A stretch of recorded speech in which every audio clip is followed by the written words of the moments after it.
Any parent has the right to expect for their children to have the best Islamic education, specifically when it comes to teaching of Quran and Ahlul Bayt. A Sunday school is the connection of a child. Connect with the meaning of the verses of the Quran and to hopefully understand the application of those verses in their day-to-day lives. And apply all the concept of Quran and everything that they need to learn about the Prophet, peace be upon him, life and his beloved family. It's definitely going to be well organized and well structured, and that in and of itself is a lesson for our children. We can lecture them all we want on being organized, but when they come into a program that is well organized, that will be a lesson in and of itself. Teachers know what they're going to be teaching, they're going to have lesson plans, they know exactly what they're going to be doing throughout the time that they're spending in the program. We're trying to teach Quran in a totally different structure as far as application aspect of it. This program is planned to go fully equipped with technology, all the new strategies of teaching, lesson planning.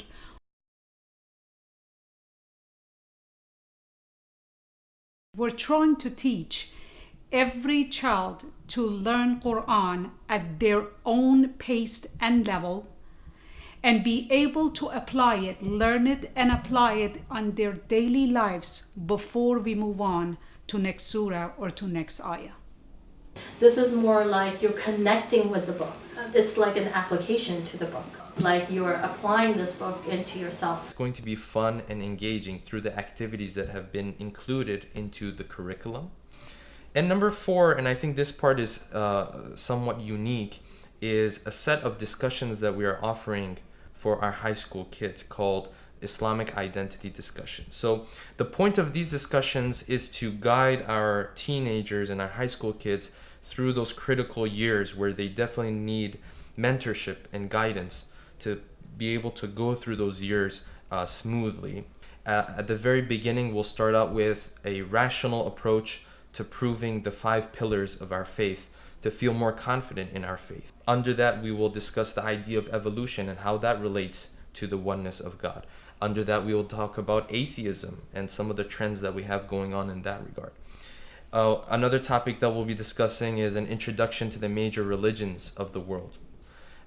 An introduction to the different schools of thought within Islam, and why do we have these different schools of thought? Where do they stem from? Where do we stand with regards to these different schools of thought? How can a young man or a young woman introduce and speak of Islamic teachings to people who are not adherents to the religions of Islam, and how he or she can do that in a confident manner?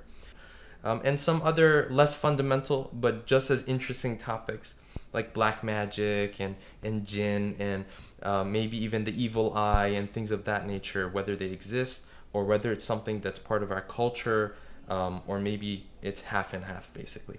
So I think those are some of the things that will set apart CFK's program. Actually help every single child at any level and any age to first become interested and love the Holy Book of Allah, and then go back home and practice it within the family.